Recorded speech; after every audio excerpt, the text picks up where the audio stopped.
What's up, everybody? Welcome to Swamptalk Tuesday nights. I'm your host, Swamptree. This is next to me is Jake the Giant, as always, and we got Big Mendo in the house out of Alabama now, right? Yeah. Near Gadsden, huh? Rock. Yeah. Man, there's a lot of dope hip hop that come out of there originally, man. That's a dope spot to go to for real. Yeah, absolutely. So tell us what you got going on, Mendo. Man, we got a lot of shit going on. I appreciate it, girl. So one of the main things that I got going right now. Yeah, there we go. One of the main things that I got going right now.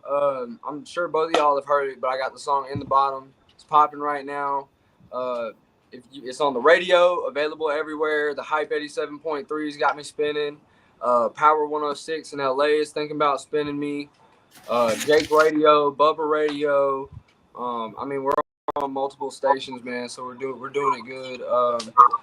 Had a lot of people hitting me up talking about working. I got a collab with Mike Bama coming out November 2nd on the day of the That's Dead. awesome. Mike Bama has bars. You heard of him, Jake? I don't think so, man. He's got a song with Upchurch. That's why I first heard him off of. But Mike Bama has bars, man. He's about his business. I've seen the name on him collabing with something that popped up after I listened to one of y'all track. I don't remember. Yeah, man. Yeah. So Mike Bama's worked with a lot of folks like Church and FJ Outlaw and Rich Regal and shit like that. So there's a lot of OGs that Mike's worked with. I'm doing a collab with him. We're doing a collab EP, but I'm dropping a single with him, Mud Party, on the Day of the Dead, November 2nd. We got Mike Manic. We're talking about doing a song with the Manic, so I might be going out to Texas to do that. That's dope. Yeah, man. We got a lot of people trolling me right now, I guess you could say. Like, I got Ryan Upchurch is kind of keeping his eye on me. Demon Jones is kind of keeping his eye on me a little bit. So I know, whether they say anything or not, I know that I'm doing something to get their attention, which is, that's all I really need as far as approval. I don't need anybody to tell me they like it. I just need to know that they heard it. Right, right. And that's the way forward, really, is the networking and everything like that. And that, you're catching that attention. You're catching that attention because of your hustle, bro. That's really what it boils down to. Like, you're making moves. And I was going to talk to you, like, so as an independent artist, like, how would you go about getting your songs on the radio like that? Because I saw you did that. And I was like, that's dope, man, because I got a couple that I'd like to get on the radio in places. You know what I'm saying? Yeah, bro. So the biggest thing is like your relationship with these DJs is like you got to have a good relationship with these DJs, especially the ones who have any kind of connections. The best way that I could say to go about it is find an online radio station first. Bubba Radio is a really good example.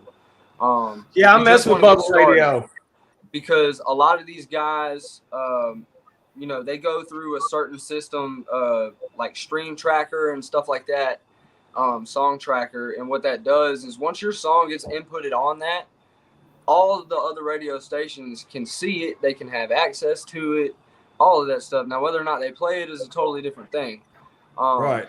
And if you want to, you can pay to play. It's totally up to you. Sometimes they'll give you the hookup. Sometimes they won't. But the way I started is I hit up a woman named Tampa Mystic. Shout out Tampa Mystic for putting me on 87.3. She also runs 106.9, I think, The Truth. But they're both online radio stations. But the spins count. Like, all the spins that you get on those radio stations, it's not like they're just playing songs on a loop all day and you're not getting anything out of it. Right. It counts as real radio spins because they're being tracked, so you got to be registered with BMI, ASCAP, all that good stuff. Yeah, I need to get my ASCAP registration going. Do you do all that yourself? Because I've been doing most of mine myself. So that's the biggest complication with it is that when you do, like, I go through BMI and ASCAP. Also for distribution, I go through TuneCore and DistroKid. Like, I don't use just one because I feel like there's benefits to certain ones that you can utilize for certain songs. Like for me, I know that not every song is going to be a hit. So I distribute certain songs through certain platforms for certain things. And then I register it with a certain, BMI or ASCAP, just based on the success that I believe the song could have. Or, if I have a listening party and you guys and 30 other people tell me that this song is 10 times better than this song, then I'm going to register one with BMI and the other with ASCAP and distribute the same way, split it up. But I do it all myself. It's not hard to set up, but it is confusing a little bit.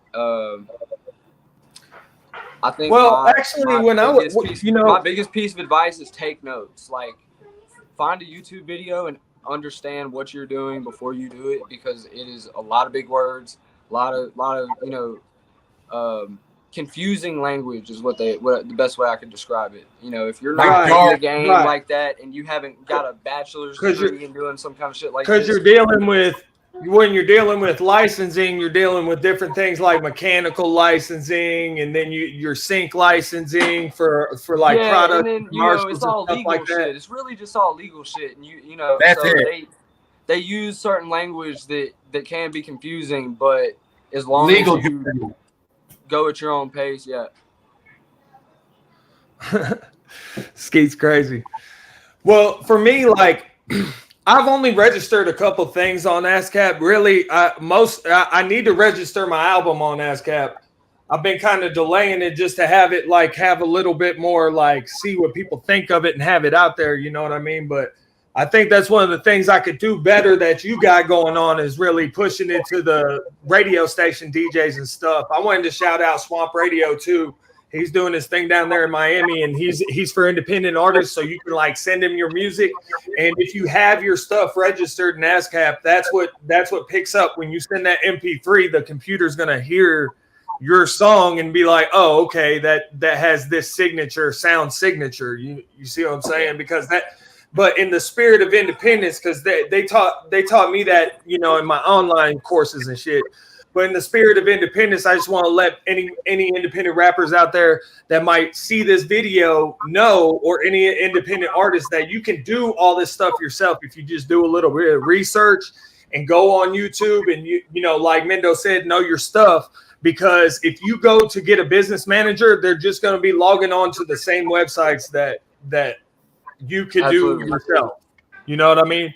So, yeah, absolutely. You're basically it's like you're paying somebody to cut your grass and you have 3 lawnmowers out there. So you have no reason not to do it. You're fully capable of doing it. It's just you have to take the time to understand what you're doing, number one, so that you are aware of why you're doing it and what the purpose is, and so you're not fucking yourself on the back end of it.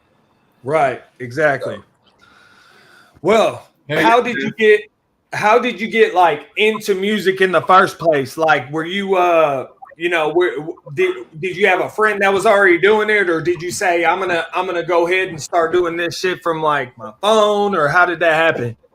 Well, man, I grew up around a lot of musicians or people who are in the music world. One of my father's really good friends, he worked with the Black Crowes. He was a drum technician for the Zac Brown band up until COVID. My father also hung out with people like Lil Jon and shit like that, because my whole family is from Southside Atlanta. My stepfather used to be Big Crit's manager, if you've ever heard of Big Crit. Yes, for sure. So good stuff with Yellow Wolves, though. Yeah, and see, so the way I really started was just I kind of naturally slipped into it around 15, 16. We would go steal, each of us would get some liquor out of the liquor cabinet at home, meet up at the park, hotbox the truck, and just, and drink and shit. And I was actually just showing my buddies some videos the other night, but of me 15 just spitting the stupidest fucking bars I've ever heard. But me and Jake did that late into our 20s. Throw on an instrumental or plug walk or something like that, mob instrumental, and just start spitting stupid shit, saying whatever came to our mind. And I put it down for a while, but I only picked it back up and started professionally last September. So I've only been at it a year. Right. Well, okay. I mean, For a year, wow. You know what I'm saying? You've come a long way, and you're really doing things. You're doing things a lot better. I think a lot better than like I've started out. I haven't really been doing as much promotion and stuff. Like you do a lot of promoting. And another thing I was going to ask you about is you don't just promote yourself, but like, you know, you promote other brands. Like, I don't know if you've seen Jake. Like, if you go to his Instagram, he's got a couple. I think one. I think it's more than one company. I know that the hat company for sure. I'm gonna let you shout all your people out and stuff like that. But tell me how you went about like getting you know, how's the independent artists get paid off that? You know what I mean? Well, I'll put it to you this way. You know, for me, everybody's different. You know, you might have a plug-in with one person or one company, and if you have that plug-in, take that shit. Take it, run with it, take it all the way down the street. If you don't have that plug-in, I highly recommend pestering the piss out of it. Yeah. Like, you know, just straight up, I'm just being transparent. You know, squeaky wheel. With Rapstar, I didn't have to do that. Shout out Rapstar, Tomcat, Zach Spade. They actually asked me if I would represent Rapstar and represent the brand for the sake of doing it. And, you know, I said yes because it was a start. No pay. I still don't get paid with Rapstar. But the benefit for me as far as Rapstar is concerned is two things. You know, the audience that I have gained through promoting Rapstar with my songs on the post is insane.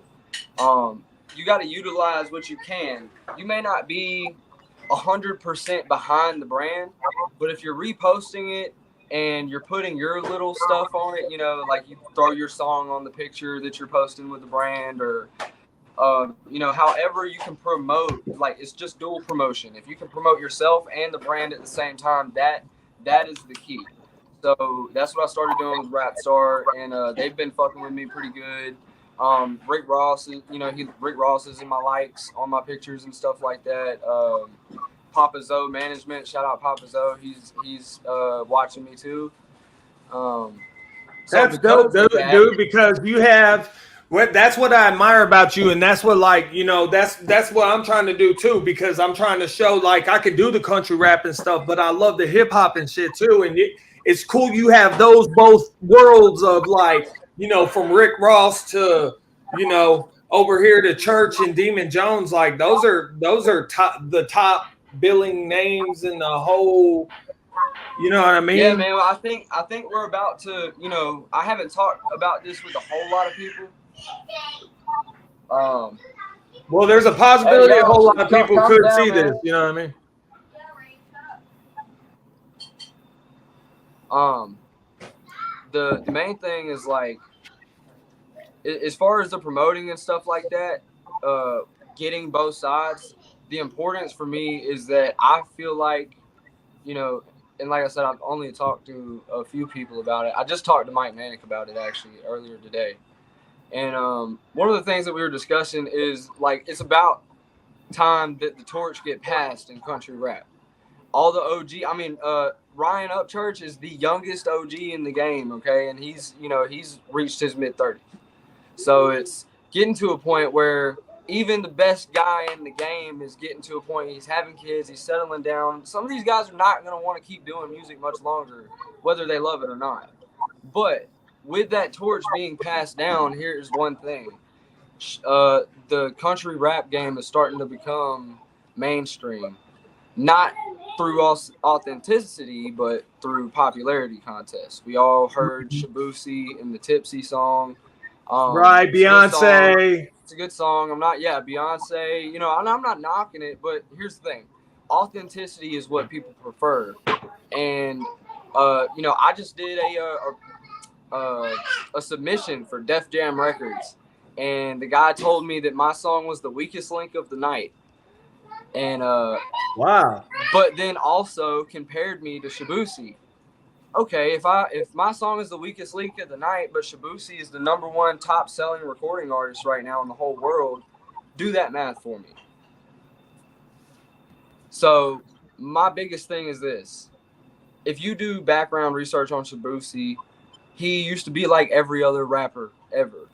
But one day, boots, blue jeans, a collared shirt, and a belt buckle popped up.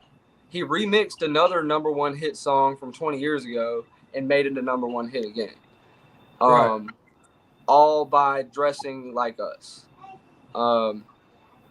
So, you know, to me, I hate it. I hate it. To me, that's like false claiming a gang. It's just like you don't live this lifestyle. You don't even understand it.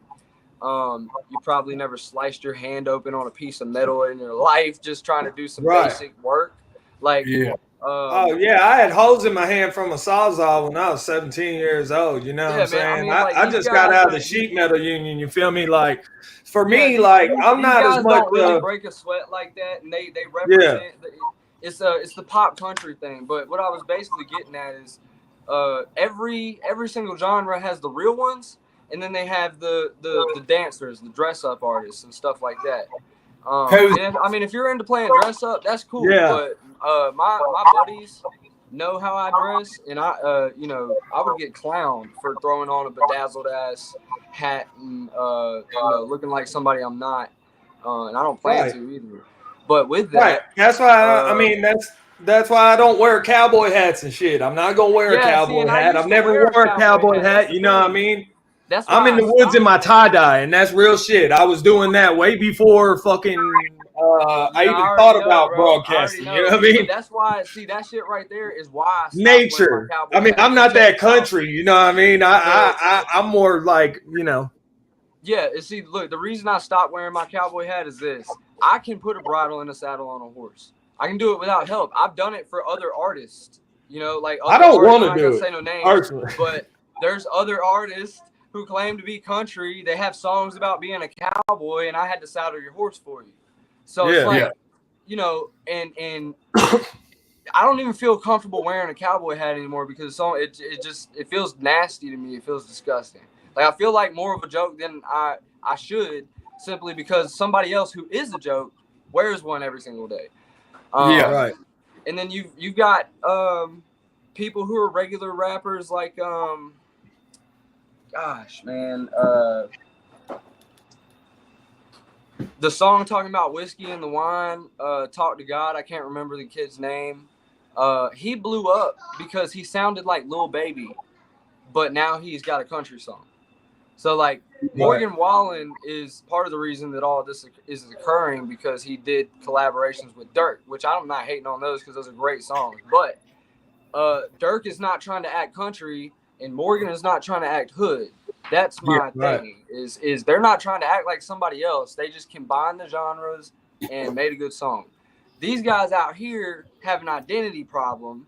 Probably use pronouns for how country they are, or how hood they are, whichever. It's ridiculous, man. Like, because there's dudes out here in the backwoods, fucking straight felons, dude. Like, you don't want to look at his rap sheet, or you might not want to stand in this room no longer. You know, and we're not about the prissy pants party. You know, we got these bedazzled boots that are pretty as fuck, and these nice ass boot cut jeans. Dude, I pulled up to Zach Spade's listening party with my fucking work boots on, man. And I was the only person who wasn't out there dressed up, you know, for success and shit like that. Because why should I give a fuck about the clothes that I got on if I'm going to wear, you know, if I'm going to put on an outfit just to look just like y'all the next day, what the fuck's the point? Why would I convince you I'm something I'm not? That's well, I mean, that's a big idea why, you know, I love wearing tie-dye because really true tie-dye is really one of a kind that's kind of embodies a little spirit of that, you know what I'm saying? And, you know, when I was on the streets, like running the streets and shit, like I even like when I dressed up, you know what I mean? I would like, you know, magic marker my white tees and shit, put faces on them. Like I always like, you know, you can't get this like exclusive shit, but it ain't got to be a couple $1,000s, you know what I'm saying? Because even if it's a couple $1,000s, it's not exclusive if motherfuckers are buying it for that price. Right. Yeah. Man, we just got way off topic because I got in my feelings. Anyway, go ahead. Damn, man. I'm sorry about that. Okay, so to answer your question, because I really do want to answer your question on the brands and shit. I started doing the Rap Star for free. and I still do. But what that did was open the opportunity for me to prove to other brands that I'm capable of promoting for them. So I took Rapstar and I fucking ran miles with it. And because of that, I had 2 more brands say, "Hey, we really love how you promote. We really love the energy that you bring. Can you promote our product?" Slapwoods sent me a box bigger than I am, full of stickers, cups, merchandise, rolling machines, lighters. American Rebel Hat Co. sent me a free hat. I got another order on the way as well. Slapwoods is sending me shirts and hoodies too. Those are in the mail. But the only reason I respect you for being an artist that touts smoking weed. You know what I'm saying? Because and it's like the only reason I respect that because some people are scared. Yeah, the only reason I got that opportunity was because I showed them that I could promote with another company, and I took that loss, if that's what you want to call it. But to me, that's a dub because now I have 3 companies who are going to have my song playing on their profile every time I promote their product. So if I promote exactly, and that's what you need. That's what you need is the repetition. You need to hear a song like 7 times to really remember it, and that's why I always like when I do my promotional little videos. I always spit some bars, and then I'll spit the first part of the next bar and make sure it ends in the middle. It's like, wait, what was he about to say? And then try to draw them to the song, you know what I mean, to listen to the whole song. It's all about, like, the repetition, though, really. I mean, because I run across in the bottom every day just because I follow you, you know what I'm saying? So you do pop up more, you know what I mean? Right. And it is about if you're trying to create content that quantity is where it's at. The owner just said that recently in a press conference. He said, don't get me wrong, we want you to create content. And it's funny because I called him out. They tried to say I was spam on a guy I was trying to do business with. They tried to say I was potential spam on his thing. So I called him out in a story and tagged Instagram. And then I haven't had that problem since. So I don't know if they're like really paying attention or the robots took care of it. But that's crazy. You got to remember, sometimes these companies, they want a certain image. They want to represent a certain part of society, if you will. And so if our hillbilly asses get up here and we're representing NBA YoungBoy's new clothing line, it's just not gonna, you know what I mean? Like, right. we're not those kind of people. We don't have that kind of image. Because don't get it twisted. I know a goofy ass white dude who will rob you right now, but he's not rocking NBA YoungBoy's clothes. I promise you. Right. So it's like, they need that image to promote their brand. That's why American Rebel Hat Co. came to me, because everybody, if anybody knows me, I have an attitude problem. I have a temper. I try to control it, but it's hard. I'm a rebel. That's why I fuck with you, man, because you're young and you got that fucking fire, son. You know what I mean? I see you out in the nature and shit. I got rebel in my blood, and I just, like my granddad's middle name is literally Rebel, actually, now that I'm thinking about it. So, it's like, it's in my veins to just be absolutely off the fucking rails. And that's for a reason, too, because you know what I'm saying? People forget history, so there's probably a reason his parents named him that. Right. And so I grew up around a lot of gangsters, man, a lot of Southern gangsters, and people who, bikers, outlaws. My grandfather's 3-piece suit. My best friend's dad, 3-piece suit. All outlaws. There's gangs in the backwoods too. People act like there's not. There definitely is. There's plenty of them. We have more cartels in the woods than we have gangs. Yeah. Well, there's definitely guns out here. Yeah, absolutely. There's guns and here's the thing. I don't have a gun in my house right now. I got little ones, you know what I'm saying? But personally, like, there's guns all around here and I feel perfectly safe, you know what I'm saying? But in the city, you know what I mean? Like, sometimes when you see a gun in the city, man, it's not really like your most comfortable situation. Right. But this is one of the things that I was wanting to do. And I was having a conversation with a few people, and I wanted to. That's part of the reason why I really want to collab with Shaka Hustle. Shout out Shaka Hustle, man. Shout out Shaka Hustle, man. Man, he's got some bangers, man. He's like country 360. This is what I'm Juicy J. looking you know, at it. Shaka Hustle has been in the game for a little bit now. I've been in the game for a little bit now. And as far as I'm aware, he is the most hype country rapper my age that is close to me. Because there's plenty. I mean, I've seen plenty of country rappers my age, and they're all way far out there. You know, there's some in Ohio, and stuff like that. But you know, me and Shaka are kind of off the rails a little bit. You know, I can tell that he's got that quick temper control. You know, he'll lose his temper. I'm sort of the same way. His flow is way hard, man. We could bring he's got wild drill different flow music to country rap is what I feel like we could do. I feel like we could integrate the drill style rap music into this country rap and flip the backwoods upside down. You know. Yeah, that's why I'm excited, man, because like, go ahead, Jake. Go ahead, Jake. No, I was just saying I dig that, man.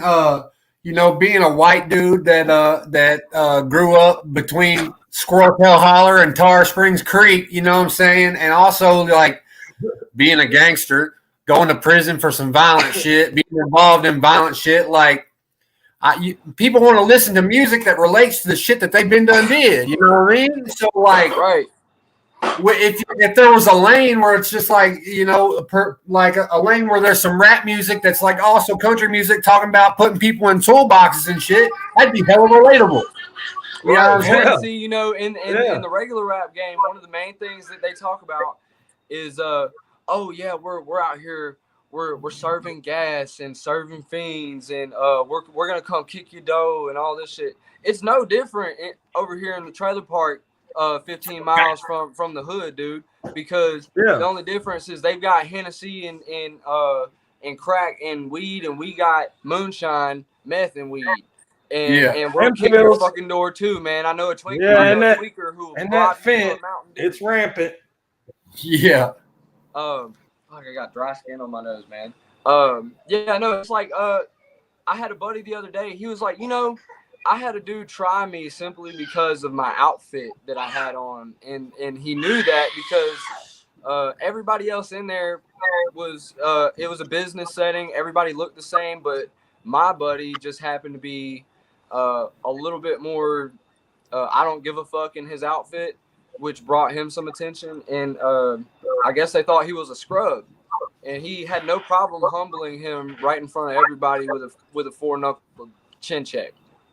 So like, you know, I say it all the time. I got a goofy ass white boy who'll do you right now. Don't let him embarrass you. Don't underestimate him. Like, you know, you want to hear a wild street story, bro? Like, or where you from? If you're fucking thugging, you are thugging, and that's what I think we should introduce to the world is the fact that we fucking get it in down here. We get it in. Right. Well, see, that's where I'm coming from. Cause you want to hear a wild story that reminded me of that. All right, so I was over at a buddy's house. He called me over because I had a buddy with me, and he had some, let's just say, bath salts, right?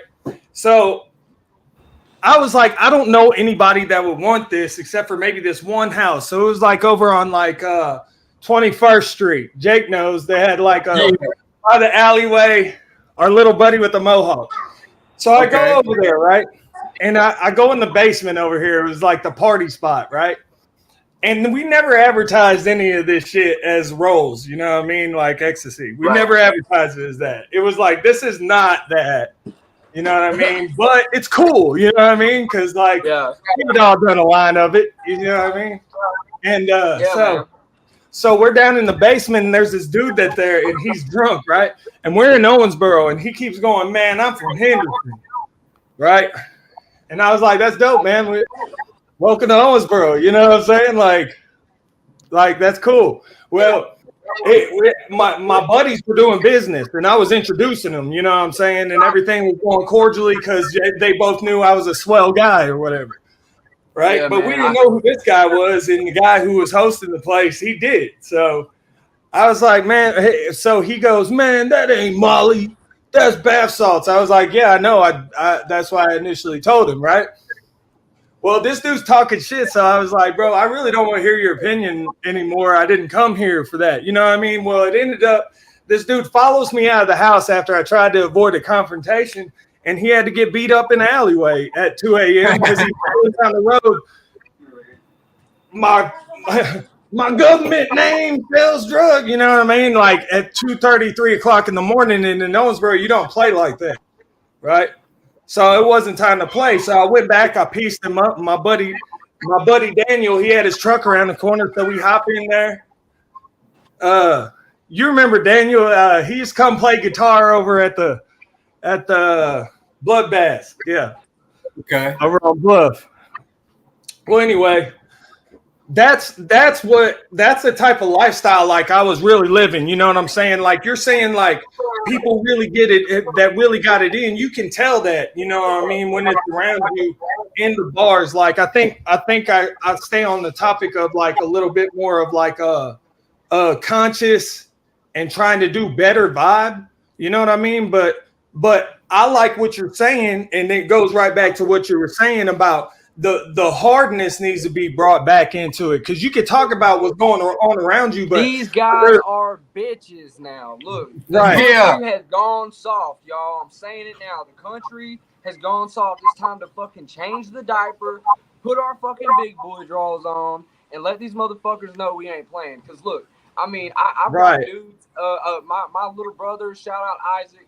My little brother's been shot in the chest with a shotgun. I've been shot in the leg by a 9mm.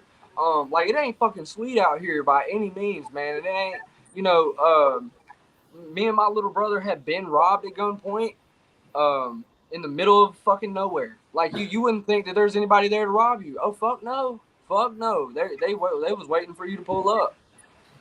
There's guys out here in the country, they'll ask you for $1, and when you tell them no, they're gonna fucking take it from you. Like it's and obviously the only reason nobody knows that is because of Nashville. Nashville has completely ruined the image of what the South actually is and created this tale of two cities where you know, everybody is convinced, oh, you go to the South, it's Southern hospitality everywhere you go. No, it's not.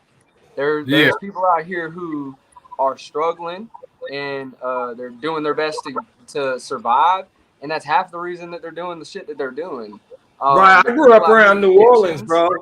I know exactly what you're talking about. And Nashville didn't have New Orleans problems like it's been having lately and starting to go toward because of what it's become a little bit. You know, with this, Atlanta was going through that problem too, but like they kind of got it straightened out. Atlanta's come a long way. Last time I went to Atlanta, it's been like at least 5 years, but it was super clean downtown for a big city.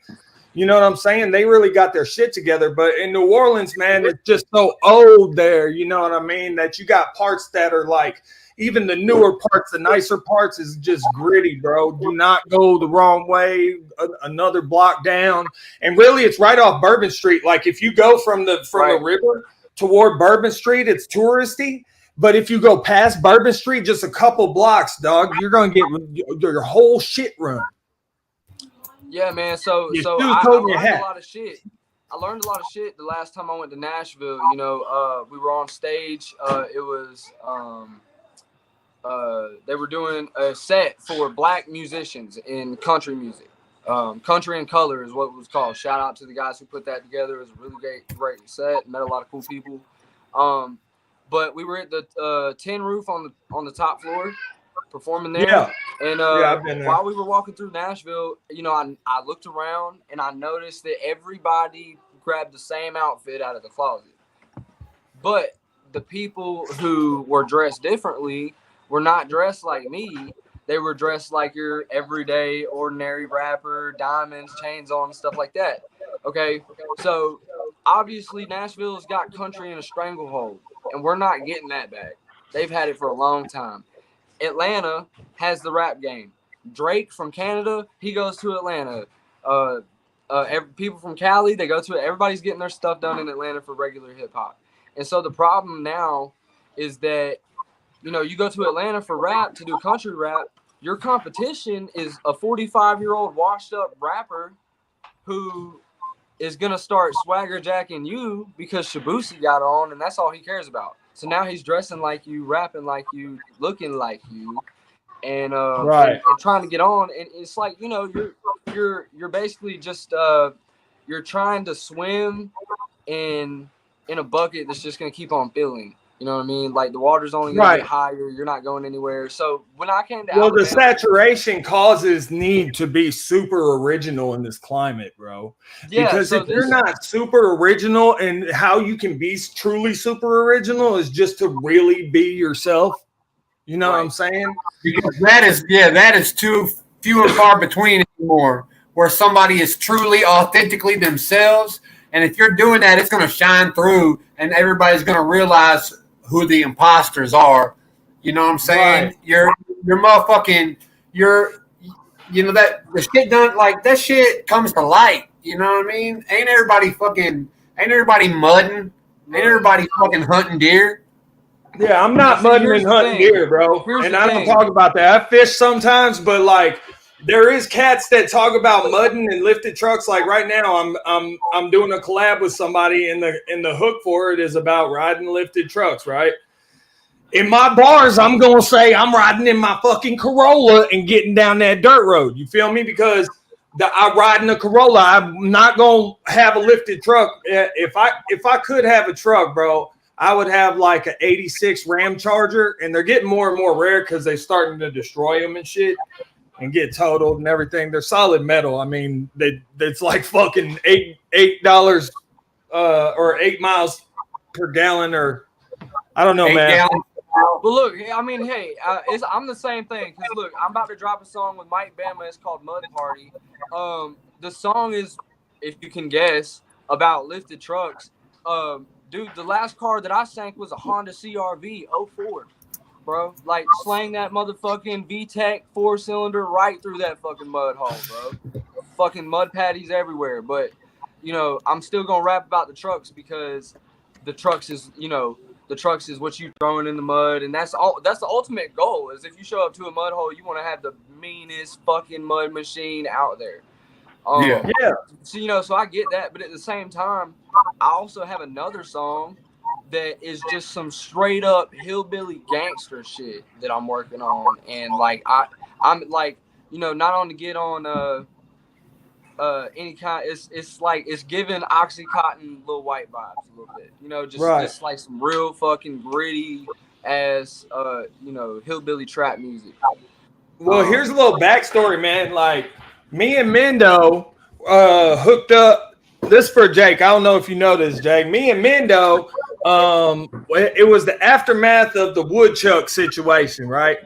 And but anyway, I don't even know who that is, dog. Yeah, right. Well, anyway, I hooked up with King Kush, and we made that Green Man song. And right about that time, I hit up Mendo too. But me and Mendo were already talking, like, and I was already reacting to his stuff. But like, Instagram is kind of where I was like, oh, okay. And we linked up, man.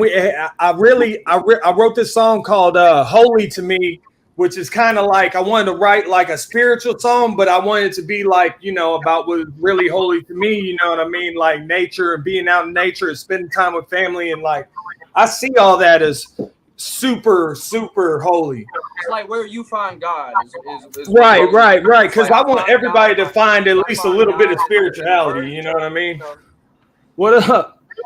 We got all the homies in the house. What up, Mikey? What up?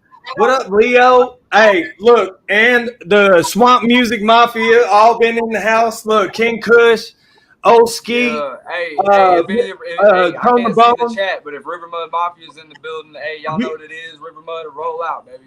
You can pop up on your screen. There's a way to pop up the chat somehow. I don't know if it'll pull more on your. I've never done it from the phone. You got hella support in here, bro. Like. I mean, I'm digging it. And the chat's popped it off. I don't know if the chat posts. I don't know how to click that option on. I'm going to get a lot better at this. Over the next week, I'm going to kind of focus up because I'm out of school. You know what I mean? But we're going to put some more structure to the show. You know what I mean? Like button in the chat. Make sure y'all are sharing this. We're trying to get swamp music going, man. Hey, y'all hit the like button.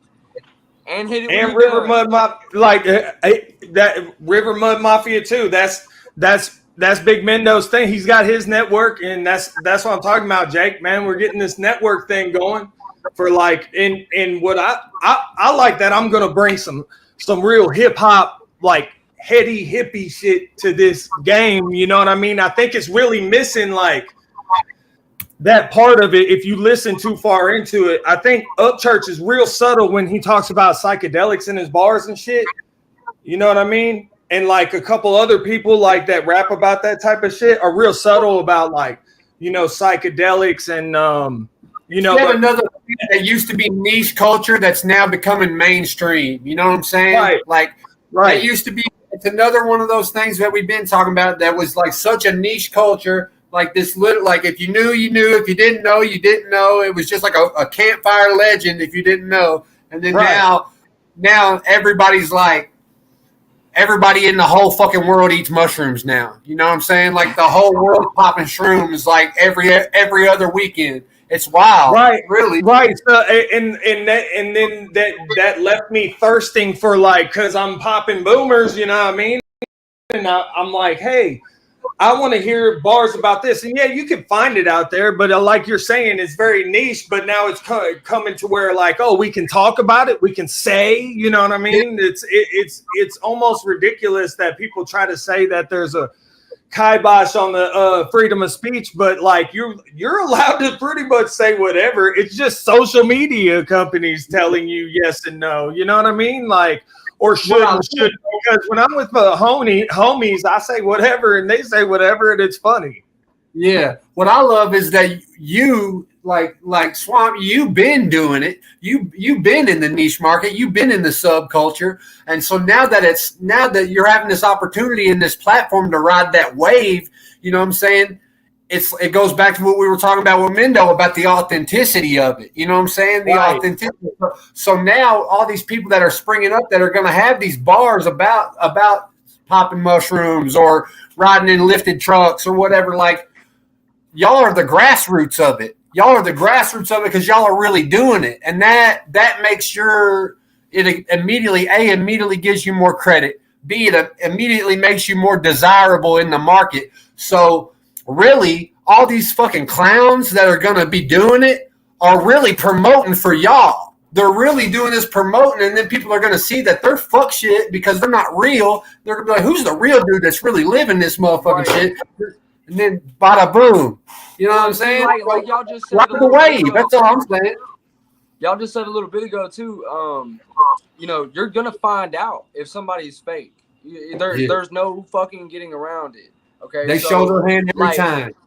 I've already had a couple of times where somebody, you know, acts or portrays this certain image with me, and I'm, you know, like I know that shit ain't checking out before I even look into them. Like, you know, you can look in somebody like, okay, if you've really done some shit, and I ain't gonna go into detail, but if you've really been standing on business, you can see it in somebody's eyes, like you can tell that a motherfucker has really done some shit if you look in their eyes, and you can feel if they got some bitch in them or not. And because, you know, everybody goes through different things for different reasons, of course. You know, we're not just animals out here, but you know, everybody has their reasons, and that's what can make, you know, that's what can bring that animal out in you. And some of these guys ain't never seen that. Some of these guys, they never felt that. Some of these guys wouldn't know what to do with those emotions if they had them, because they don't have it in them to do some of the shit that we've done. Which brings me back to the point is like, you know, I'm trying to, you know, you said ride the wave. I'm getting to a point where I'm about to start fucking kicking the water and make your wave. Try to make my own. Yeah. I just really, I want to create my own wave for the group of people. Like we are from the fucking woods, and we're still here. I'm felonied the fuck up and down. I can't hardly get a job, so I'm out here trapping my ass off to everybody in town, because this is the only way that I can keep my fucking rent paid and my lights on. And I'm driving a fucking 01 Impala that barely runs and has a flat tire simply because it's my only option. I'm not a fucking country baller, bro. We are thugging it in this motherfucker, and I have no problem saying it. We're from the bottom, and we're staying here. Yeah. And that's how we build, because like that's I don't know about you, but the inspiration and the motivation for me is like, I am still working and I still get my grind on. I do mechanic work. I'm trying to better myself at all times. I do little shit here and there to make money, but really my passion is this type of stuff. Not just the music, man, but like I'm really getting into this talk show because it helps. I know it gives Jake something to do. I know it gives me something to do, like look forward to every week. You know what I mean? But at the same time, we get to put artists on, we get to put entrepreneurs on, we get to tell real stories, because real is where it's at. Now, as much as, this is going to get out there, it's going to get out there. It's not really about who watches it live or who really you use it for yourself, bro. You know what I'm saying? Use it for you, because this is what, is going to be your platform out there. So like, do you have anything to say to like your fans, like the people you're going to show this to?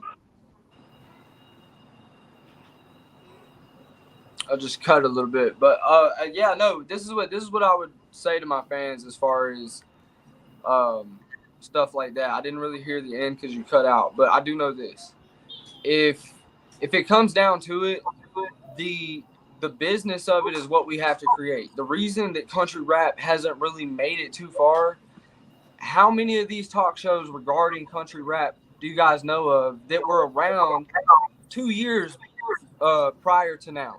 Okay. Right.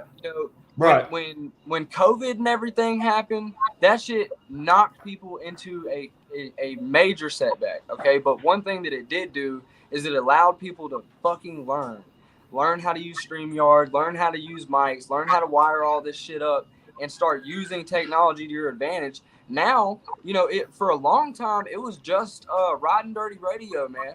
Shout out to Vic XL and everybody over there on the Riding Dirty Radio team, Boss Lady Bird. Yeah, he's a big inspiration for this show, really. Dude, and he put people on game, dude. Vic XL is changing the country rap game. I don't care what anybody's talking about. Case and Mac and friends.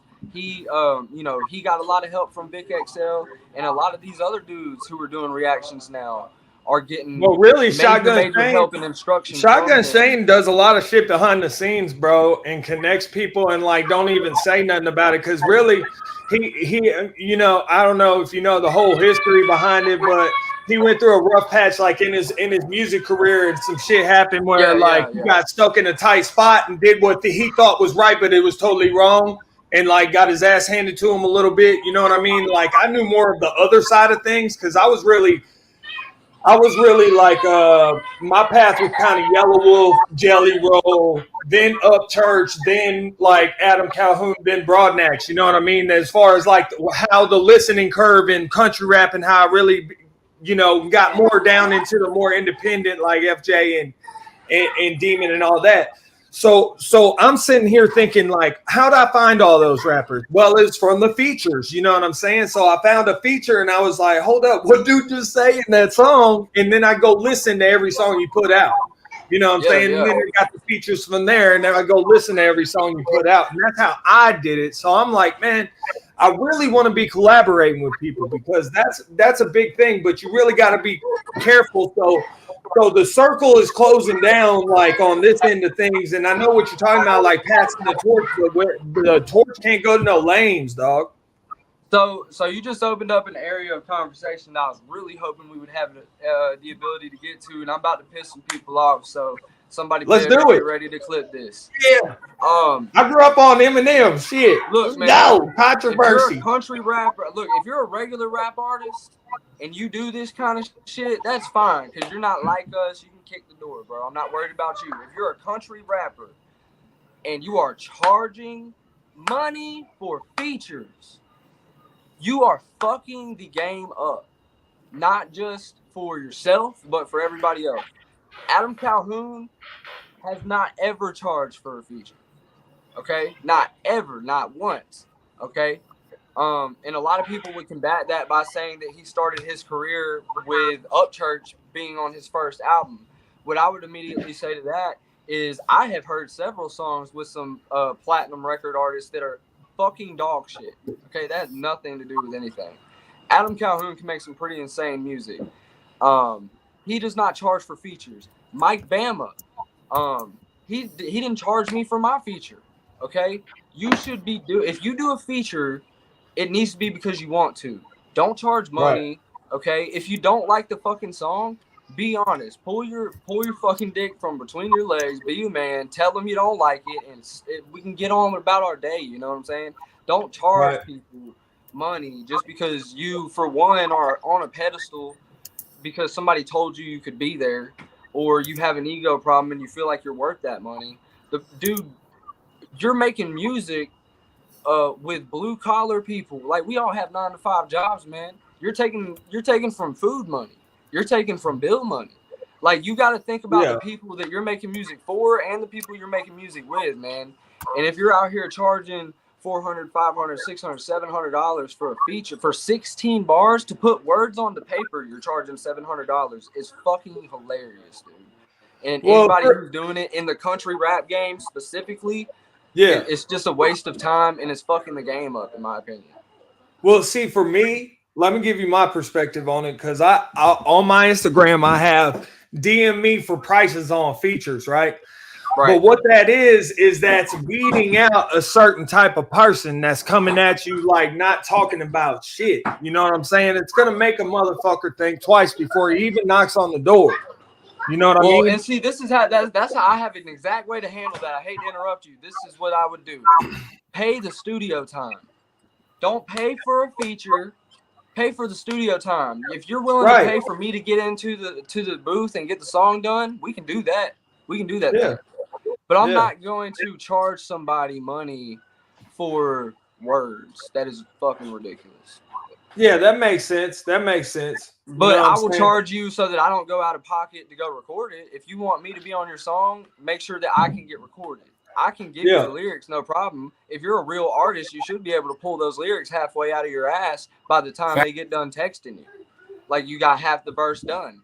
And then there's that's my savant. That's the savant part of my mind. Like, I can throw on a beat and just come up with something. Now, if the beat already has something on it that I'm like, I don't know if I could vibe with this, you know what I'm saying? Then it motivates me less. You feel me? Like, there's less fire underneath it. So I'm just gonna spit some dope bars. Like I've done things like that in the past where, like, you know, maybe I didn't think the bars on the song were that hard, but I was like, you know, maybe trying to throw a motherfucker a bone or something. You know what I mean? Plus, you know, maybe I felt the beat and just threw some shit on there. You feel me? But see, what happens with me is if you're going to send something where I'm going to blow your ass out of the water, that's just what it is. And that raises the competition level. So it's like, oh, you got a song with this motherfucker. But at the same time, it'd be like, did you hear the song? Did you hear what I said? Did you hear what he said? You know what I mean? So, like, that's what I would put behind that. As far as charging for features, I'm going to be straight up. I haven't charged for one feature yet. And usually, like, I've written songs, bro, with dope hooks and sent them off to people, and didn't hear nothing back. So I'm in the mode like right now where I'm like, you know what? I'm about to release a whole bunch of solo shit, and then if they come back and was like, hey, we were supposed to do this, I'll be like, well, I'm still willing to do it on the remix. You know what I mean? Like, shit like that. Like, and I'm getting into this thing more where, like, you know, let's come at a song with a hook or something to talk about. Like, what's the point? You know what I mean? Like, what's the point? Like, I get mud riding, but what's the point? Like, tell a story while you're mud riding, or like maybe you know, tell it, you know, like I'd like to see a lot more storytelling. That's why they say, like, Eazy-E was one of the most gangster of all times because of his storytelling and shit. But really, Ice Cube was writing a lot of those bars, and I'm a big fan of Ice Cube, always have been. Like, even his newer stuff, because he always keeps a militant activist mindset in his bars, and that's really something that, like, is lacking in the entire scene. Like, I see it from some people and shit, but like not so much talking about guns and shit, but talking about ways forward, revolutionary wise, like a different way of thinking about economics and governments as a whole. You see what I'm saying? Like more of a tribal economy among friends and family instead of being like, oh, where's my daddy, the hand of the government, and pretending that the government doesn't win every election, whether you vote this person, that person. There's a reason that everybody's been saying legalize weed for 50 years. They've been saying that. There's a reason behind that. And there's a reason why politicians will even bring that up, because they know it's like, oh, they said weed, but they haven't done it yet. But guess what happens in everyday life? And I'm about to bring it full circle for you. The reason that the charging for features is fucking the game up is this. Why does the government fuck you? What do they get out of it? Money. They help themselves. Okay, money is the root of all evil. Okay, don't fuck what you're talking about. All right. Okay. So look, if you start doing it for the money, I'd say pleasure is more than money. Okay, I'm not getting on a song without $1,000 first. Okay, so that means that you're limited to money. You're not doing it without the money. Okay, right? And it creates a culture where the money is necessary among people who are coming from no money. Like we work for a living, and we still struggle. So right. What that means for me, the only way that we can keep the rap game, because the country rap game and the rap game are starting to merge a little bit, and in my opinion, I think they should stay separate. I think that the diversity is what makes everything so beautiful. The different styles, the different textures, the different personalities and shit like that. But eventually, country rap is going to get to a point where everybody is politicking over money and beef and getting egotistical and being on a pedestal, because the government is rigged, man, for money. The rap game is rigged for money. It's all rigged for money. Everything that's fucking rigged anywhere is typically for money. So the best way to keep the country rap game from being rigged, from being politics, from being fucking Nashville, is to keep money out of it, bro. We do it for boycott that shit. The love of the art, and we do it for the fucking fans. You know what? Since you said that, I'm gonna take that off my fucking profile, bro. Since you said that, I do it for the fans. For me, I can be perfectly honest in saying that my mindset when I started music was last resort. I don't know what else to do, but I don't want to work a digital store. I don't want to backpedal in life. I want to keep moving forward and progressing and improving myself. So how can I come out of this rut? For me, it truthfully did start with money, but I fell in love with it before I ever made a cent. I fell in love with it, and I fell in love with the fans because I had a TikTok video get like 40,000 views out of fucking nowhere. And all of a sudden I had fans and people who really fuck with me and really show a shit ton of love and support to me.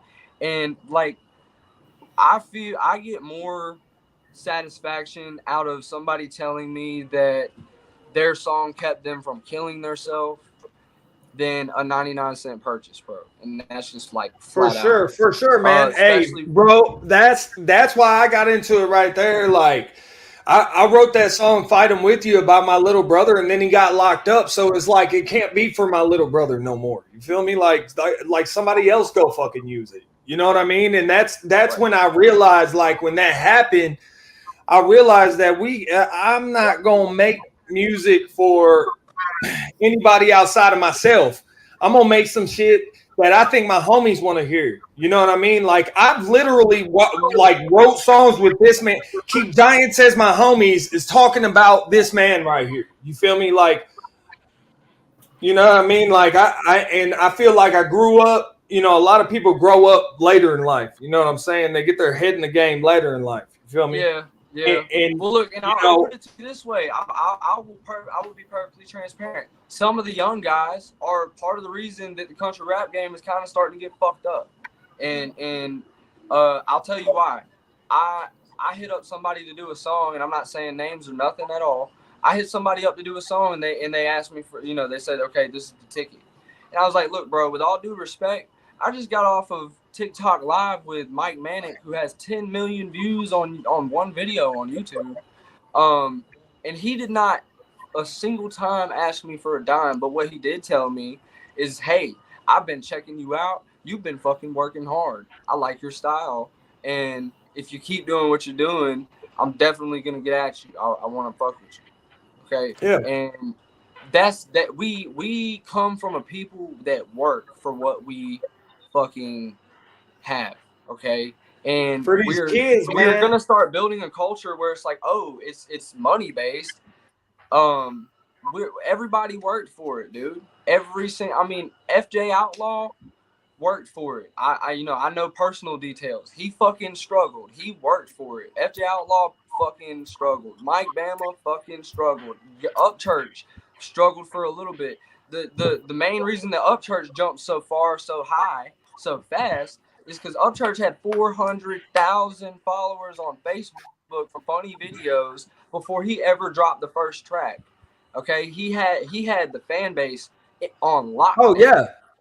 Oh yeah, for sure. So like for me, I'm having to kind of do it backwards, where I would love to, like, at first it was like I would love to just make music and just let it fly, and then it just something magical happened where people start listening to it. But that's not the way it works. So that's why I had to create this whole brand of the albino alligator and stuff like that, because I think that's important to have, like, something about you, like, when Snoop Dogg's on the mic, it, or when Luda's on the mic, it. That's the shit I grew up with. Just a couple examples, but what I appreciate you, like when you're on the mic, I'm saying, I could tell it's you got a different flow than everybody else, you know what I'm saying? And it's not just the same old shit, and you put metaphors in your bars. I can really appreciate that, because that's kind of lacking a lot. Because really, I hear a lot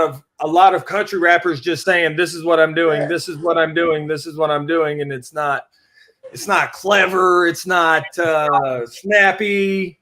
You know what I mean? And a lot of people totally miss the mix and master on things too. You know what I mean? I'm about to fucking kill that. I want to say, oh my god, keep the leeches out of this lane, man. Keep the leeches out of country rap. Keep the leeches out of independent rap at that, man. And just everybody just put the work in, normalize working hard, and normalize, pursuing your passion. that's what we do, man.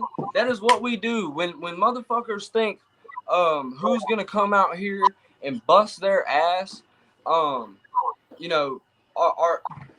sorry, y'all. This damn cat. Good, man. No, it's all good. Actually, Mendo, we're about to wrap up. So, I mean, give us your final thought, bro, and then I'll close it out. Final thought? Yeah. Okay, I got something. So, on the topic of working for stuff, there's a lot of people who seem to have an issue with the working part.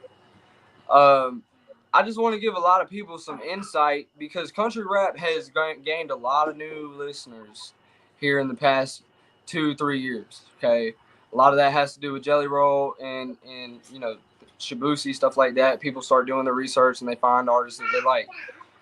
So for anybody who doesn't know, even people who have been in this, Just Trey has been making music for almost 3-4 years now, if I'm correct. Okay, and he is just now starting to get the recognition that he has deserved for a long time. Okay, Shaden Adams. If anybody has heard of Shaden Adams, he has been making music for 3 to 4 years now, and he is now, even still, I don't even think he's really getting the attention that he truly deserves either. But my point being is neither of these guys, myself or any of the OGs, have any problem with busting our ass to make this shit happen. We may not succeed in a year, we may not succeed in 2, but that's not what it's about. Yeah, don't stop, won't stop. Yeah, can't stop, won't stop. And see, here's the thing: for the fans, is like, y'all gotta understand one thing, is that we're not making money off of this, okay? And and we're not, if we're not selling out shows and we're not getting a fat iTunes check, there's two things that y'all need to know, because those two things. We do it for y'all, and we do it for this motherfucking music, and that's all it is. Period. Yeah, like, bro. We struggle just like you. We fucking we struggle to figure out the bills, the groceries. We're out here just like y'all, making this music, doing it for y'all, because we fucking love our fans. Okay, that's final thought. We do it for the fucking fans. We wouldn't be here without y'all. I wouldn't have music to make if I didn't have anybody for it, to listen to it, and nobody would listen to any music if I wasn't out here making it. So we kind of need each other. We need our fans as much as y'all need us, man. Hell yeah. It's all about the fans and the music. All right, Big Mendo, I appreciate you stopping by. Jake, thank you for your time as always. Beautiful insight, man. Dropping knowledge bombs the whole time. Big Mendo, bunch of free game in this one. And Swamptree, see y'all next Tuesday, baby. We're going to keep this train rolling. Hey, love y'all, man. See y'all, man.